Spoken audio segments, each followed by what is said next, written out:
The Senate is about to gavel in to begin their day. We understand an agreement was reached yesterday on how to proceed with a bill reauthorizing the Export-Import Bank. Debate on that measure will continue this morning until the chamber breaks for party caucus lunches. That'll be at 12:30 Eastern today. They'll be back at 2:15 with votes expected on 5 amendments, followed by final passage. And now to live coverage of the U.S. Senate here on C-SPAN 2. That you desire to save and not to destroy. Save our senators from the blindness which is not even aware of mistakes. Save them from the pride that ignores the security of many advisors. Save them from the self-will which can see no flaw within itself. Save them also from the callousness that will not care for those in pain. Lord, save us all when we put the blame on someone or on something else, and from hearts so hardened that we cannot repent. Today, give our lawmakers a sense of destiny and a deep dependence on your guidance and your grace. We pray in your sovereign name. Amen.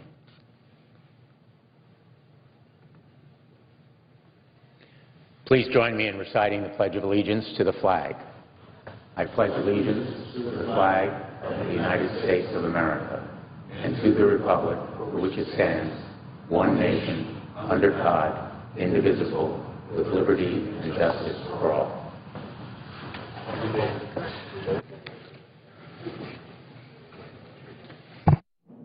The clerk will read a communication to the Senate. Washington, D.C., May 15, 2012. To the Senate. Under the provisions of Rule 1, Paragraph 3 of the Standing Rules of the Senate, I hereby appoint the Honorable Richard Blumenthal, a senator from the state of Connecticut, to perform the duties of the chair.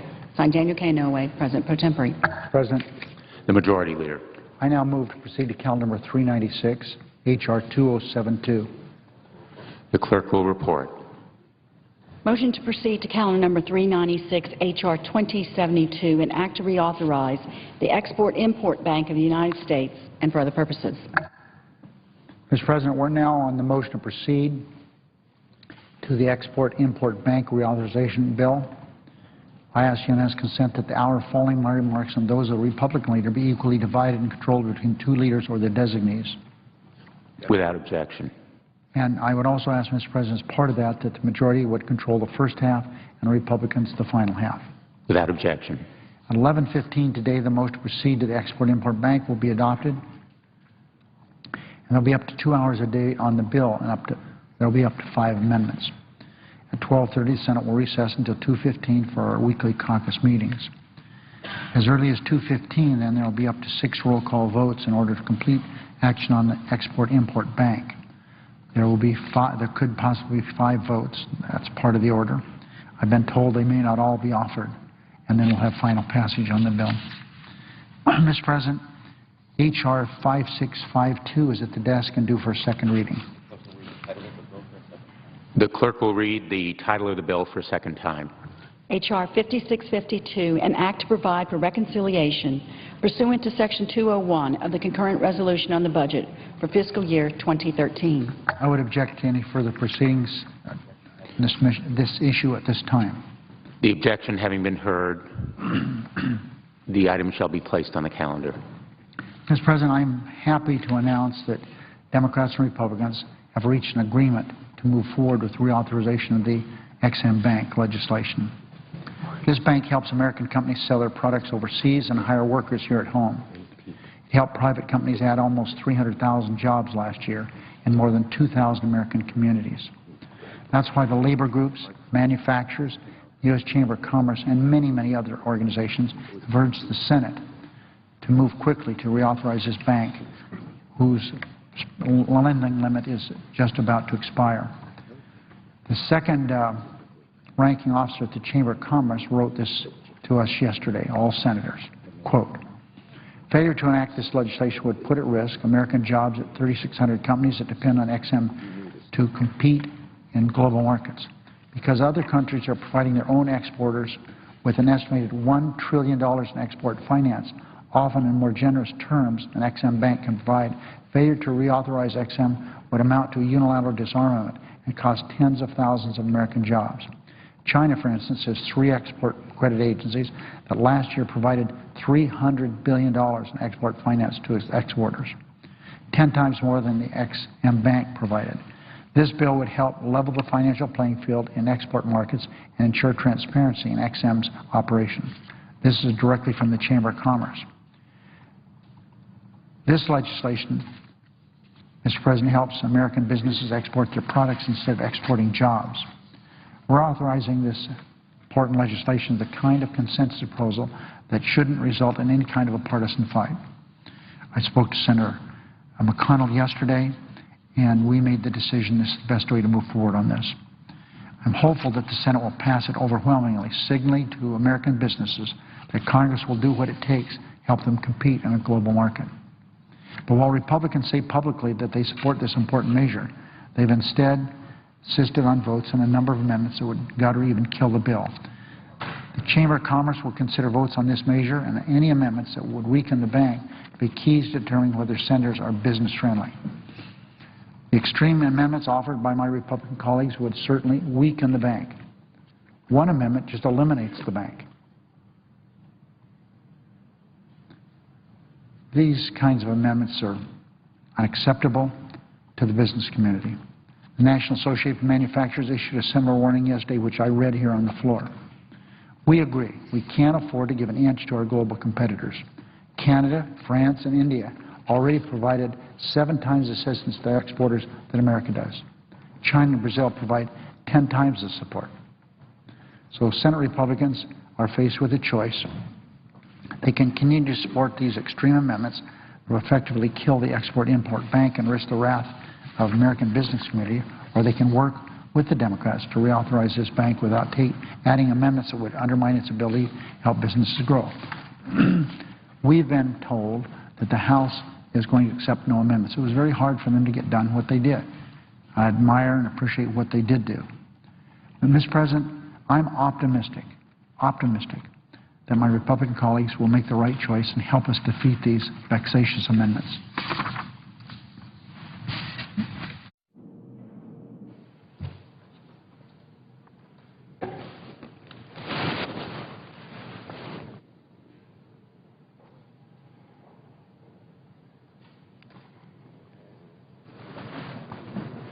Mr. President. The Republican leader. There's a lot of talk on the left these days about the Senate being a dysfunctional institution, and they're right. For the past few years, the Senate hasn't functioned as it should. The question is why? And in my view, the answer is quite clear. A majority party that believes it should be able to dictate from above the shape of every single piece of legislation we take up. The common complaint from the other side, as I understand it, is that because Republicans insist on playing a role in the legislative process around here, we're somehow violating some unspoken rule that says Democrats should always get their way, that we're somehow disturbing the legislative harmony by suggesting we do the kinds of things our constituents want. We've been dealing with this strange view of the Senate in some form or fashion for 5 years, but particularly over the past 3. Here's how it works. Following the lead of our very liberal president, Democratic leaders in the Senate propose some piece of legislation without any Republican input at all. Then Republican amendments are blocked from even being considered. The point, in most cases, is to draw Republican opposition and ensure that the legislation fails. Democrats then cry obstruction as a way of distracting people from the fact that they've basically given up on governing and done nothing to ensure that our most pressing national problems actually get addressed. rather than work with us on bipartisan solutions that reflect the concerns and input of our constituents and that therefore have a good chance of actually passing, Democrats blame the other side for obstruction, not only avoiding their own responsibilities as the majority party, but handing the president a useful election year theme to run on. Now, what I and my colleagues have been saying for 3 years is that it doesn't have to be this way. Give us an opportunity to play a role in the process, and we'll work together on bipartisan solutions. Just look at the record. When Democrats blocked all debate and amendments on the Export-Import Bank legislation, it went nowhere. When they agreed to our reasonable request for input on the bill, that changed. They could have accepted this offer actually much earlier, but they didn't because it didn't fit the storyline. Same thing on the postal bill. When Democrats blocked all amendments in debate, the bill stalled. When they agreed to a reasonable list of amendments, it passed. Same could be said about trade adjustment assistance, patent reform, FAA reauthorization, the highway bill, unemployment insurance, the dock fix, payroll tax holiday, and others. It's the same story every time. Poison pills are removed, Republican input is allowed, and then things happen. Republicans have been crystal clear that the Export-Import Bank reauthorization needed some work. Remember, Democrats tried to add it as an amendment to the Jobs Act before the House reached the agreement that enabled it to pass on a bipartisan basis over in the House. But again, they wanted to do it without giving Senate Republicans a chance to debate or amend on the floor, so it didn't go anywhere. Now that we're being allowed to offer further improvements to the bill, there's a path forward. Republicans fought for the right to make this bill more responsive to the concerns of the American people, who understandably want proof that we take our fiscal problems seriously. This is how the Senate is supposed to work, and it's been all too rare over the past several years. The founders established the Senate as a place where issues would be resolved through consensus and considered bipartisan debate, so that once that consensus is actually reached, our laws would be stable and we could move on confident that we'd done the right thing. The Social Security Act of 1935 was approved by all but 6 members of the Senate. The Medicare and Medicaid Acts of 1965 were approved by all but 21. All but 8 senators voted for the Americans with Disabilities Act of 1990. The idea in all these cases and many others was that on issues of broad national importance, on issues that affect all of us, one party shouldn't be allowed to force its will on the other half of the nation. And yet over the past few years, Democrats have felt quite differently. So I'm pleased today to see a departure from the Democratic standard operating procedure on this particular piece of legislation before us, because they've agreed to allow a reasonable amendment process on this bill, something they objected to last month and then objected to again even as recently as last week. This bill will be considered today after debate and votes on amendments aimed at approving it. There's a lesson here. When both sides have a chance to debate and amend, legislation tends to move. But when the majority refuses any ideas that they didn't come up with, things slow down. Let's hope this new process will stick. Mr. President, I have another statement on another issue.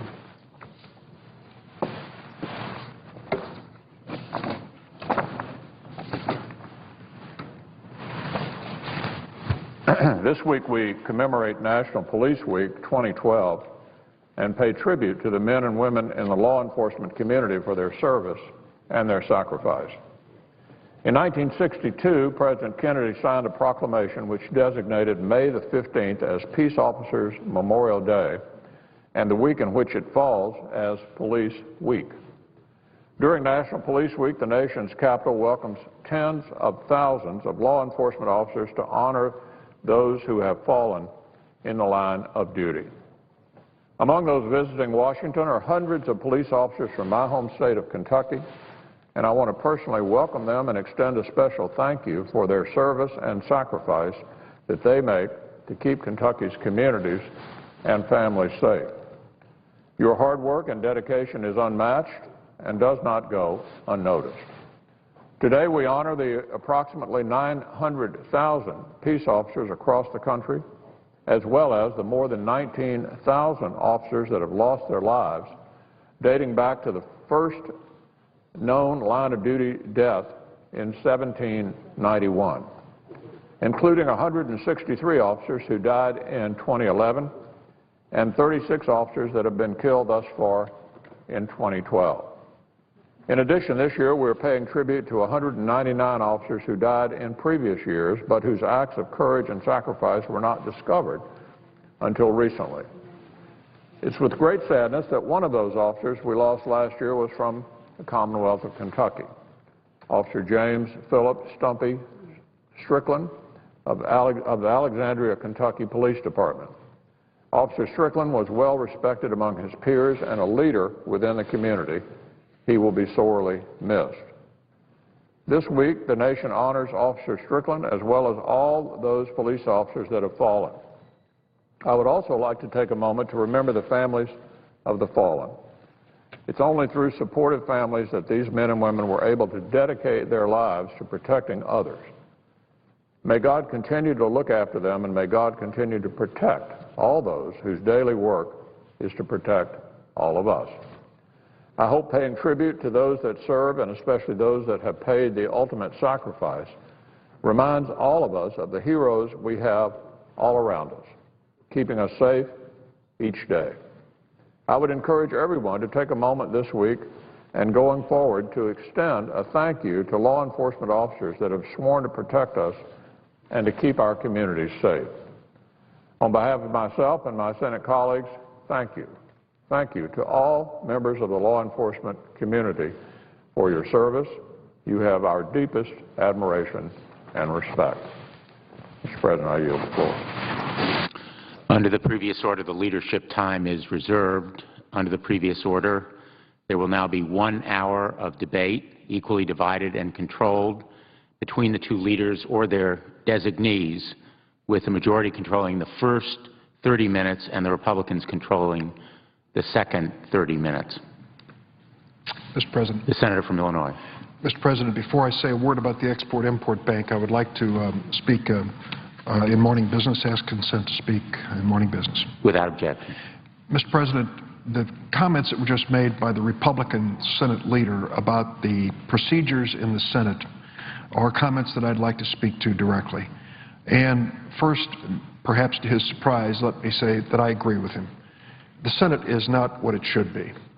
It is an important part of this government, it is an important part of this nation, and it should be an important forum for the deliberation of critical issues that face us. Historically, that's the role it's played. But what we found over the last several years is that we have lapsed into a new Senate, and not a very good one from my point of view. It is a Senate that is overrun with filibusters.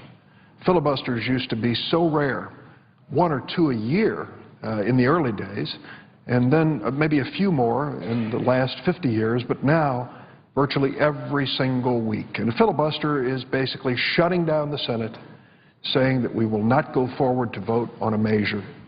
It has been abused, overused, and frankly has really denigrated the reputation of this important institution.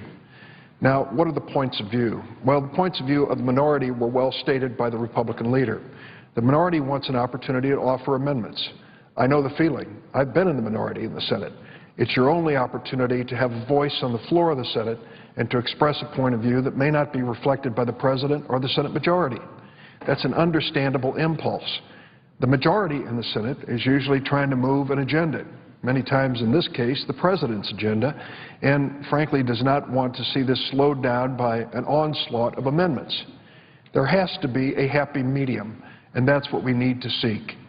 The suggestion of the Senate Republican leader that the problem we have with filibusters has to do with the fact, as he said it, that the Republicans insist on playing a role and offering amendments is correct to a point. But I might remind the minority leader what happened last week. We brought up the college student loan bill. The object was to make sure that the interest rate on college student loans did not double July 1st, from 3.4% to 6.8%. Widely accepted, widely endorsed by President Obama and by Governor Romney. How about that? Both leading contenders for the presidency said, don't let this interest rate double. You would think that would be an easy thing to accomplish. What we offered on the floor to the Republicans was an opportunity to bring up the measure, and they could bring up their amendments to the measure. That, I think, is what the Senate Republican leader just asked for. How many Republican senators voted with us to bring up the student loan measure subject to amendment? None. Not one. So this suggestion that we're in the filibuster because we don't offer an opportunity for amendment overlooks what happened last week. The college student loan bill gave ample opportunity to Republicans to offer an amendment, and yet they still wouldn't allow us to proceed to that measure. So here's what I suggest. Perhaps a cooling off period, perhaps that both sides do sit down and try to work out something that is reasonable. Now, some can argue, and perhaps in times I've argued, that the Senate should be an open forum, open debate, many different issues.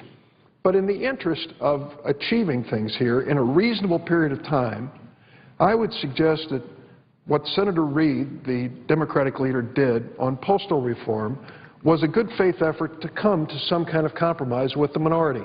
If you'll remember, Senator Reid came to the floor and said, we will accept relevant amendments to postal reform. We had quite a few of them, if you'll remember, and I think it was a healthy time. It was a rare occasion, unfortunately, on the Senate floor. But it was a good faith offer by the Democratic leader. It gave the Republicans ample opportunity to offer amendments. We debated them. We voted on them. We passed postal reform. I think that we need to find some commonality here, where we can offer to the minority, whichever party is in the minority, the opportunity to offer relevant amendments to a bill. That means, of course, that it's an amendment that relates to the subject matter of the bill. Two recent examples show how far afield you can become, or you can reach. Senator Blunt of Missouri offered an amendment to the transportation bill on the subject of birth control.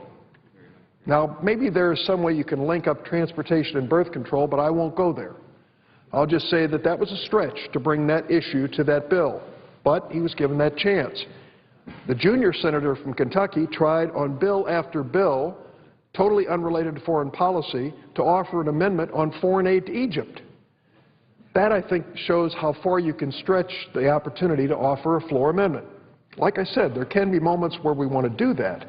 But as a matter of course around here, I hope that we will try to find some common ground. Wouldn't it be refreshing if the Senate floor was actually a floor where amendments were offered, debate ensued, and a matter moved to final passage, instead of watching us lurch from one mind-numbing filibuster to another? I've said it on the floor before, but a lot of people with cable TV are complaining to the cable TV providers that C-SPAN must be something wrong. Nothing's happening on C-SPAN. Well, it's the Senate. And many times nothing happens because we are lurching through filibusters. Now today we're going to move to the export-import bill. I'm going to yield the floor to my colleague from the state of New Jersey. I ask consent that the statement that I have in support of the Export-Import Bank reauthorization be placed in the record.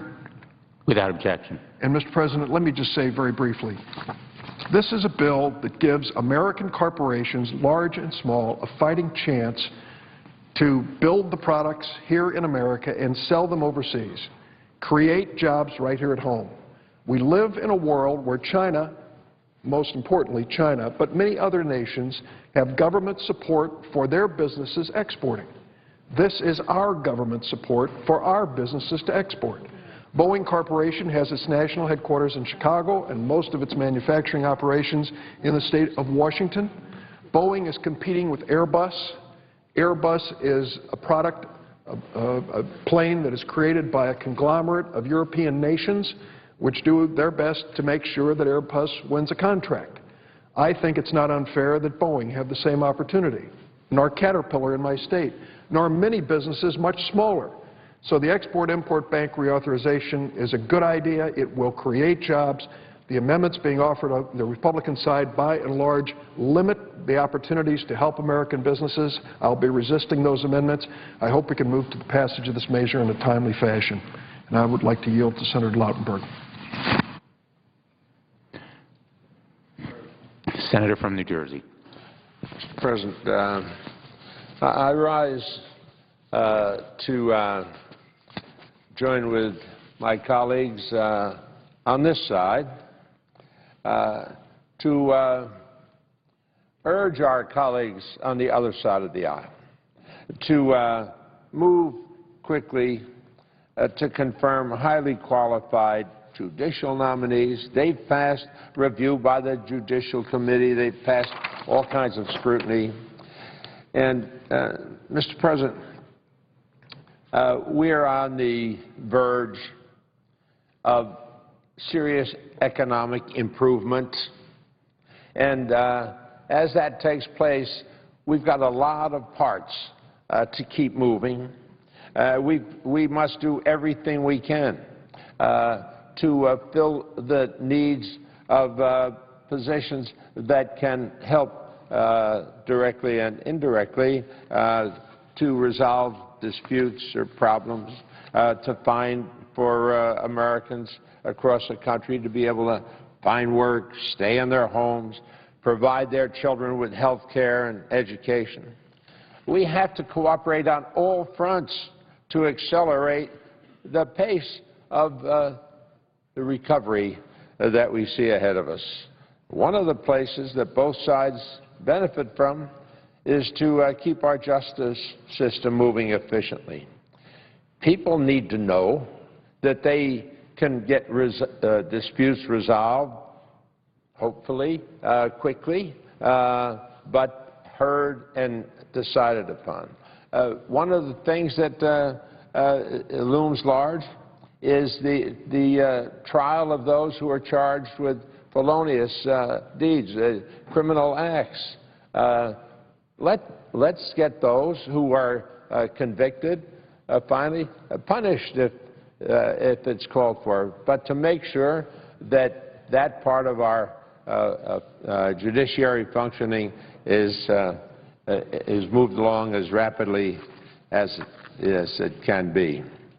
Property rights are at risk. Businesses need certainty about rights and responsibilities. And unfortunately, delays in confirming qualified judicial nominees who have passed the scrutiny of the Judiciary Committee is threatening to grind the wheels of justice to a halt when there are vacancies around. Nearly 1 in 11 federal judgeships across the country are sitting there awaiting the positions to be filled. If these positions were physicians, firemen, cops, and 1 out of 11, almost 10%, of these jobs were not filled, we would do something as rapidly as we can to get them resolved.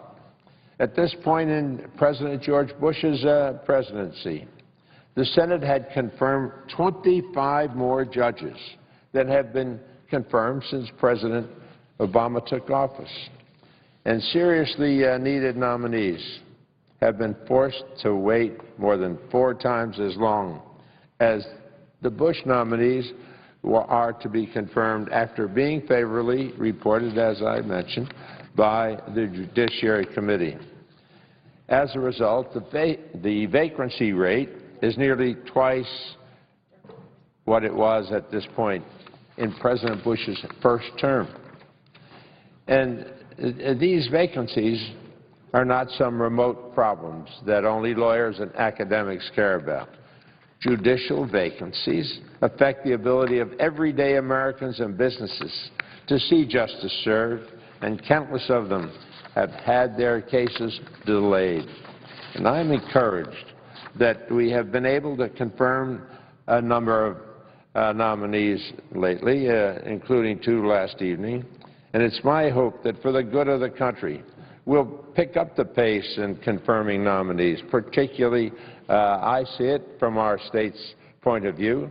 In our state of New Jersey, we have 3 distinguished nominees who have been approved by the Judiciary Committee and are awaiting votes by the full Senate so they can get to work in their obligation to dispense justice. One of these people is a former magistrate judge, Patty Schwartz, been nominated to serve on the Third Circuit Court of Appeals, had flying colors in an examination of her background, and she would be the only woman from New Jersey serving as an active Third Circuit judge and only the second woman ever to represent New Jersey on that court.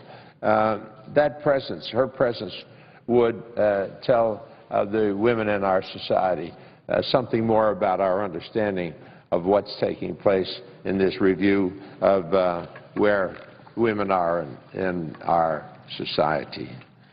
Since 2003, Patty Schwartz has served as a U.S. magistrate judge in the District of New Jersey. She handled more than 4,000 civil and criminal cases.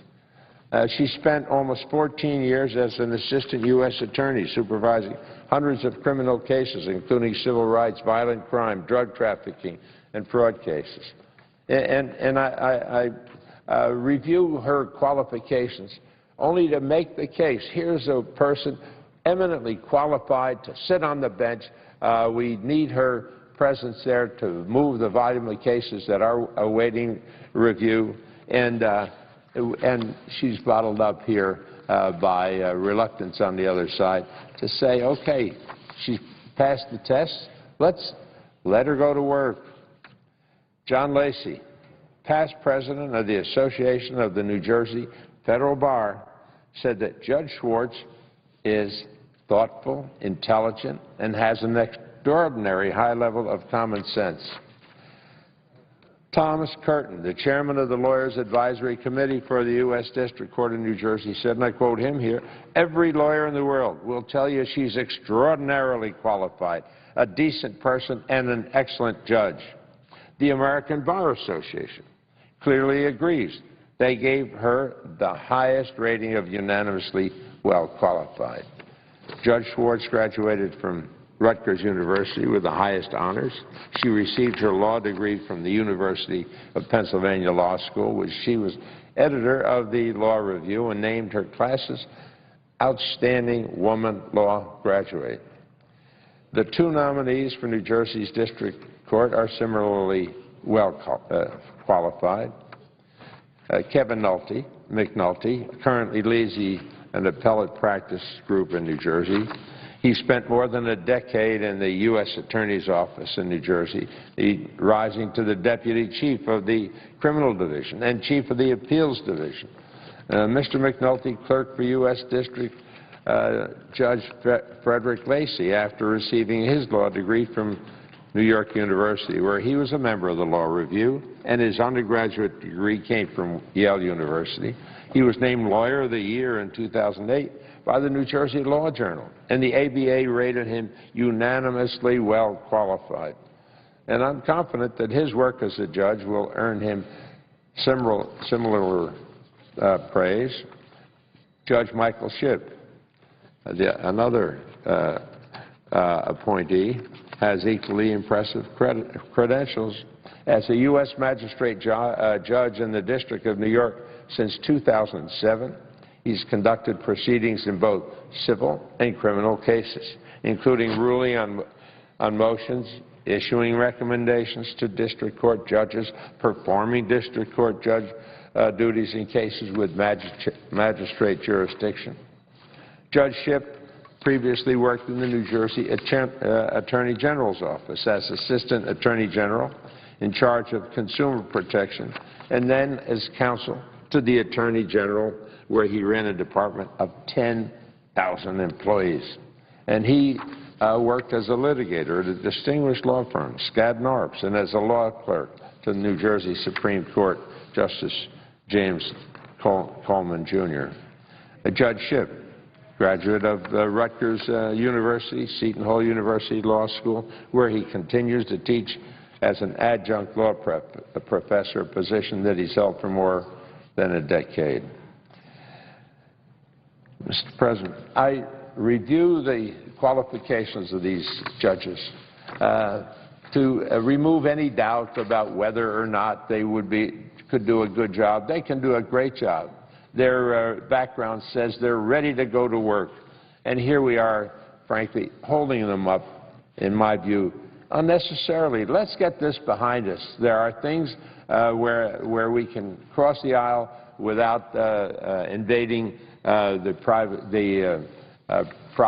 province of the other members. And I think we just ought to cooperate on judges. I think that I can speak for the Democrats here that we'll cooperate.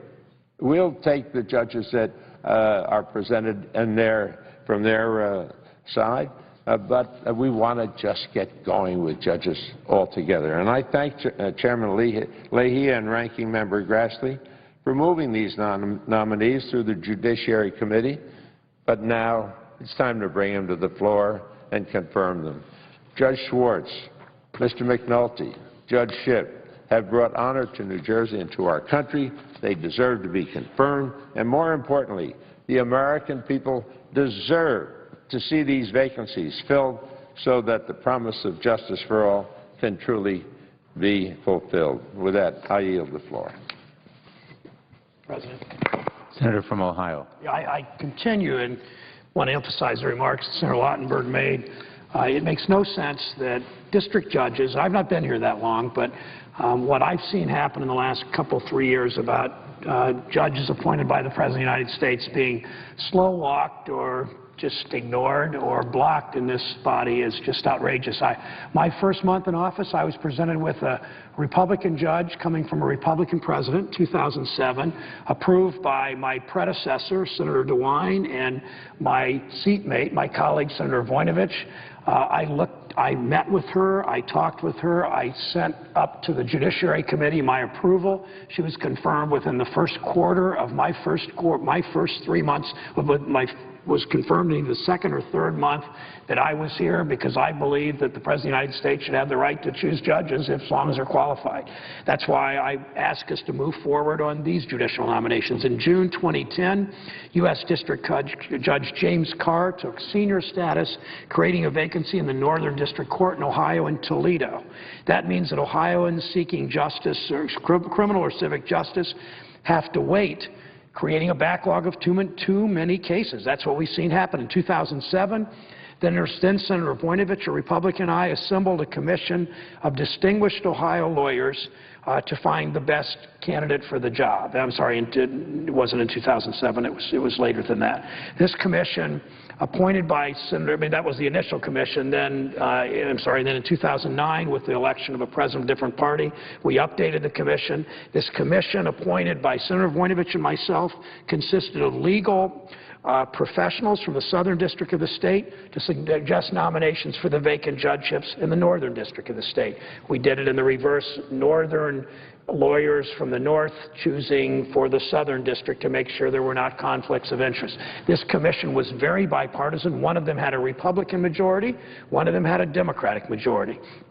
Following Judge Carr's retirement, the commission selected. I interviewed 3 and sent to the President, and then the President nominated Jeffrey Helmick. Toledo native, brilliant, distinguished lawyer. He's earned the respect of his colleagues for doing his job well. Yet for nearly 2 years, his nomination has languished. For nearly 2 years, he's had to place his practice, his defense practice, and life on hold awaiting Senate confirmation. This is no way to treat a public servant. Now, according to the U.S. Constitution, it's our job to confirm qualified nominees to serve in our nation's highest court. But as of April 2012, Senator Lautenberg mentioned this, I think Senator Nelson from Florida will in a moment, there are 81 judicial vacancies throughout the U.S. And my state of Ohio faces what the court is saying is a judicial emergency. The nonpartisan administrative offices of the courts, the nonpartisan agency charged with running our federal courts, recently declared a judicial emergency for the Northern District of Ohio. Yet Mr. Helmick, who has this enthusiastic support of all the federal judges in Toledo, including those appointed by Republican presidents, was recommended by a bipartisan process created by Senator Voinovich and me. Still his nomination still stuck, even though there is a judicial emergency, even though he was approved in a bipartisan manner by the Judiciary Committee. The result is that litigants in the Northern District are experiencing delays, having their cases resolved. In too many cases, justice conferred, as the saying goes, can be justice denied. Our nation's courts have been a beacon of hope sometimes, not always, for the vulnerable and the powerless, but this confirmation delay clogs our courts, obstructs justice, and damages our democracy. Maybe some people are playing political games here by slow-walking these judges, but in the end, they might think it's cute, they might think it's funny, they might think something about, they may think they gain politically from it, but it does obstruct justice, it does clog our courts, and it does damage our democracy. So it's not cute, it's not funny, and it's not worthy of any political games in this chamber.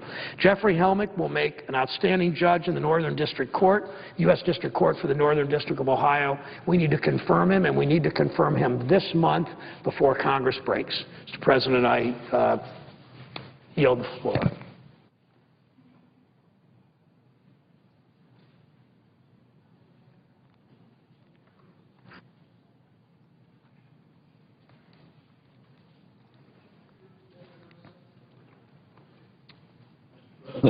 Senator from Florida. I ask consent that the time on the Democratic side be equally controlled between me and Senator Levin. Without objection. And that would mean how many minutes? 6.5 minutes are remaining for the majority. For the total? That is correct. Okay, well, then I will speed up my remarks, Mr. President, until I see Senator Levin come in. I, too, want to talk about the vacancies. There's no sense for all of this slow walking. Fortunately, in Florida, we have a process that takes the politics out of the selections of judges.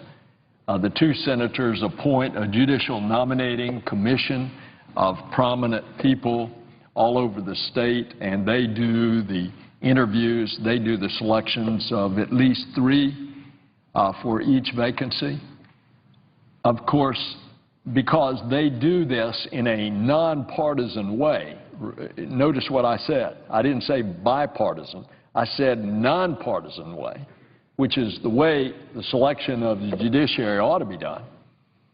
Because they do that in a nonpartisan way, all 3 of the nominees that come to the 2 senators, any one of them can be a federal judge because they're all so qualified.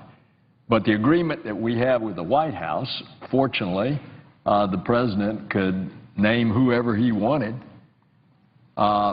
He agrees to accept the nominee and make his pick from among the 3 that we send him if we approve all 3 after the 2 senators have, in fact, gone through and interviewed them.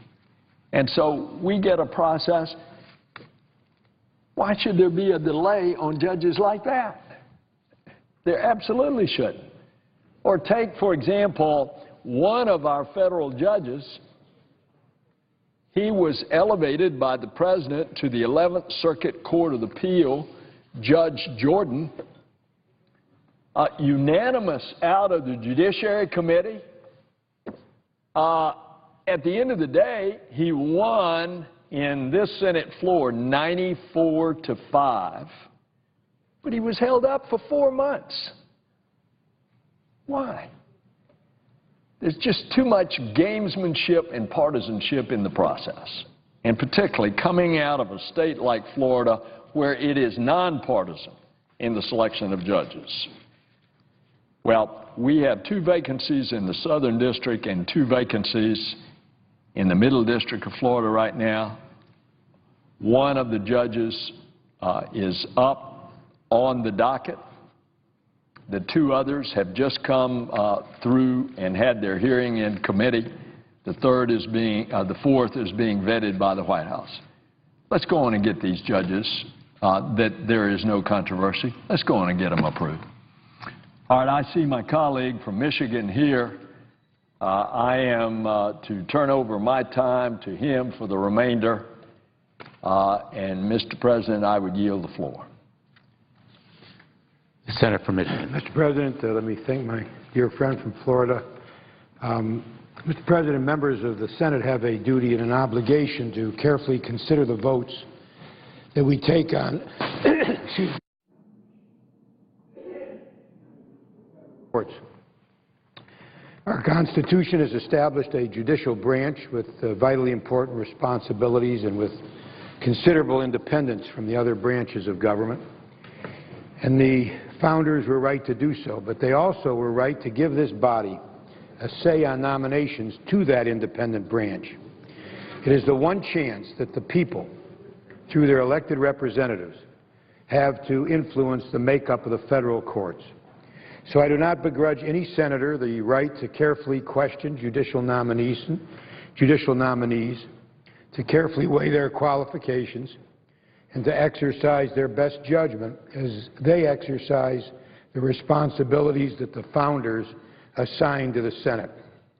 The question that we must all answer is this: when do careful consideration and the exercise of good judgment become damaging delay? For just as we can fail to serve our constituents by failing to properly scrutinize judicial nominees, we can fail to serve them by failing to act on these nominations after there has been sufficient time for the Judiciary Committee and the Senate to scrutinize them. Mr. President, today nearly 1 in 10 federal judgeships is vacant. Roughly half of all Americans live in judicial districts or circuits in which the federal courts have declared a judicial emergency, meaning that according to the standards established by the Supreme Court, residents face the prospect of unacceptable delays in having cases heard because vacancies have led to a troubling backlog of cases. It is a precept of Western judicial thought that justice delayed is justice denied, that even a correct verdict can be without justice if it comes too late to matter to the parties involved, especially if that delay is not justified by the circumstances or the complexity of the case. The dangers for our nation in these judicial emergencies are great. First, that Americans may be robbed of justice by unjustified delay. Second, that Americans may come to doubt that the courts are capable of dispensing justice because they cannot function effectively.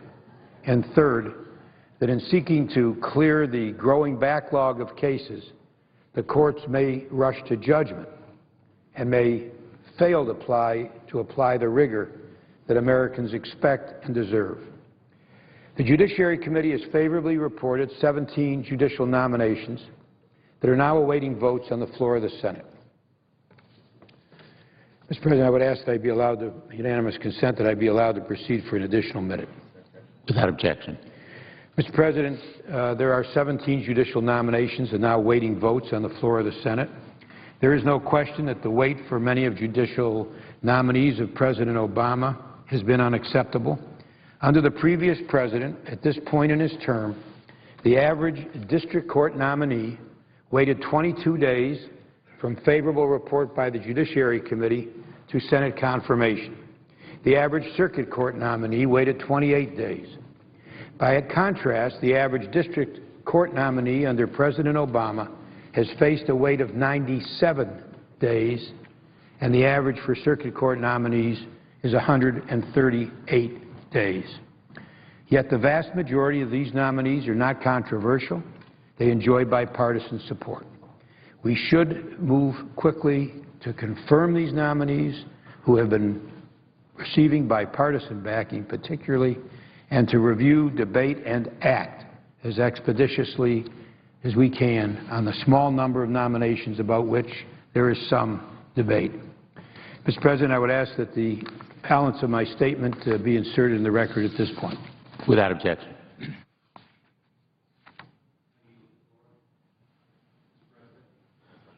The Senator from Nebraska. Thank you, Mr. President. Mr. President, I ask unanimous consent to enter into a colloquy with my Republican colleagues, Senators Kyle, Coburn, Isaacson, and Heller, for up to 30 minutes. Is there objection? Without objection. Mr. President, I also ask unanimous consent that when we turn to H.R. 2072, the Export-Import Bank Reauthorization Act, that Maureen McLaughlin, a detailee to the Senate Finance Committee, be granted the privilege of the floor for the duration of consideration of that legislation. Without objection. Thank you, Mr. President. Mr. President, I rise today with my colleagues to talk about something that I think is an issue that without a solution will affect every single aspect of life in our country. And I'm speaking about our debt crisis, the impending fiscal cliff, and the lack of a budget to address those issues. As I said, I'm very pleased to be joined by my colleagues to talk about this issue. Unfortunately, for whatever reason, the Senate has lacked the will and the leadership to fulfill what I consider its most basic legislative function, writing and adopting a budget resolution. That has gone on for more than 3 years.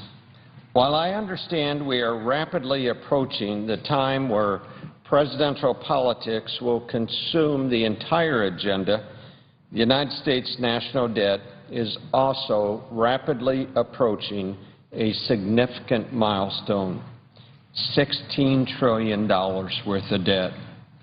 We should look no further than Greece or Spain to see what this level of debt will do to an economy if it goes unchecked. There are so many frightening statistics, but here is one. America's per capita national debt already significantly outpaces that of Greece or Spain. So as we watch them spiral further into crisis, we should be jolted into action by the very suggestion that our debt is equally as alarming. Yet we are unable to pass a basic budget resolution to get our spending in check, and that constitutes a lack of leadership. Now, as I said, I have many colleagues here today who can talk about a better approach. I'd like to start today with Senator Johnny Isaacson. Senator Isaacson has spent his career working on budget issues. Senator Isaacson, what's the impact of no budget resolution for 3 years, and is there a better way? Is there a better way to approach the budgeting process than what we are dealing with now? Well, I thank the senator from Nebraska for the question and from his service. And as a former governor of the state of Nebraska, he knows full well the responsibility we have in terms of budgets. But I'll tell you what the impact of no budget for 3 years is. No discipline for 3 years. And the result of no discipline for 3 years is you spend $10.4 billion without a budget. Now, I don't know how good you are with your memory. I don't know how good I am. But if I don't have a budget or a guidepost to go by, and I'm spending $10.4 trillion, I'm making big mistakes. And I'm making big mistakes not with my money, but with the people of the United States of America's money. Last night I did a telephone town hall back to Georgia, and one time we had a little over 3,200 callers on the line. Question after question was very simple. The question, how can you guys operate without a budget? Why can't you get a budget? Why can't you bring a budget to the floor? And the fact of the matter is, because our budget requirements cast out 10 years of planning for taxes, 10 years of planning for expenditures, 10 years of planning for the government, a lot of people just don't want us to know what their plans are for the next 10 years. But every American family in this country has had to sit around their kitchen table, reprioritize their expenditure, budget what income they have because of difficult economic times. The government should ask of itself only what it forces upon all its people. And I have a suggestion to consider, a suggestion that 20 of our 50 states practice. 40% of our state governments now have biennial budget, a proposal that's been before this body for years. I'm proud to be this co-sponsor with Jeanne Shaheen from New Hampshire. It's a budget process and a discipline that ends this no budget and also memorializes the most important thing we need to do and the least thing we do in this body, and that's oversight. The biennial budget proposes that we would do our budgeting on odd-numbered years and our appropriating on odd-numbered years. and do it for a 2-year period rather than a 1-year period. And then in the even-numbered year, the election year, we would do oversight of spending. We don't ever do any oversight. The best oversight person in the United States Senate sits to my right. His name is Tom Coburn. He's going to be the closing act in this colloquy. He's going to show you some pictures which cast a lot more than 1,000 words about the duplication of expenditure in this government, primarily because we have no oversight. We have no discipline. We go back at appropriation year after year after year, but never look at justifying what we spent in the year before. So to the senator from Nebraska, I say to the people of Georgia and the people of the United States, I want to expect of myself and our government at least what is mandated upon you. I want us to begin to be accountable for our spending and hold accountable those who spend that money. Do our appropriation in a balanced way, in a disciplined way, and never again go 1,000 days without a budget. Never again go $10,400 billion of spending without a budget. Never again look the American people in the eye and say, I, as your government, am not willing to do what you must do. It is absolutely time that we stop the redundancy, start prioritizing, and start conducting oversight. When we do that, America will be better off, our fiscal policy will be better off, our debt and deficit will come down, and we'll return to those days all of us yearn for with better prosperity and absolute accountability. And I thank the senator from Nebraska for giving me the opportunity to expound on the biennial budget. Well, I thank Senator Isaacson. Senator Isaacson referenced my time as governor of Nebraska. But really, I speak on behalf of all governors. The governor has to deliver a budget. And in Nebraska, we used a 2-year budget, and that's what makes me proud to co-sponsor your idea. It's the right approach. It just simply says we're going to do our very best to get a budget passed and do the oversight necessary to make sure that that budget is working. So I compliment you on that idea. Definitely a better way forward, definitely a better way forward. Let me, if I might now turn to Senator Kyle. Senator Kyle, when I was governor, I always had the first shot at delivering a budget. I'd deliver it, I'd do the State of the State address. It really wasn't that much different from the way it's done here in Washington with the President's February budget proposal. The State of the Union address coincides with that.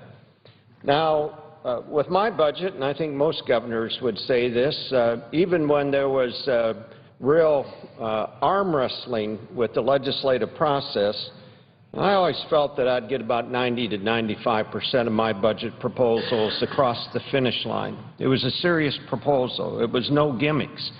It was a balanced budget. It didn't borrow money to balance the budget. How do you regard the President's budget submission these last years, and why isn't it getting more support, really in a bipartisan sort of way? Mr. President, I'd say to my colleague, first of all, I will repeat what Senator Isaacson said. As a governor, you had to balance the budget. You know how to do it. You understand the importance of it, and I appreciate your work on this colloquy here today in that regard. I would note that my own state of Arizona just concluded its work on a budget. It was hard. The governor had her proposals. The state legislature did its work. It was hard slogging because they had to make tough decisions, but they did. And just last week they finished the budget in the legislative session. Families have to do it. States have to do it. But here in the United States Congress now, under the Democratic control of the Senate, for 3 straight years there hasn't been a budget. As you note, however, the President submits a budget of each year. Last year, his budget was, frankly, met with derision from pundits, from experts, from economists, who said it's not a serious proposal.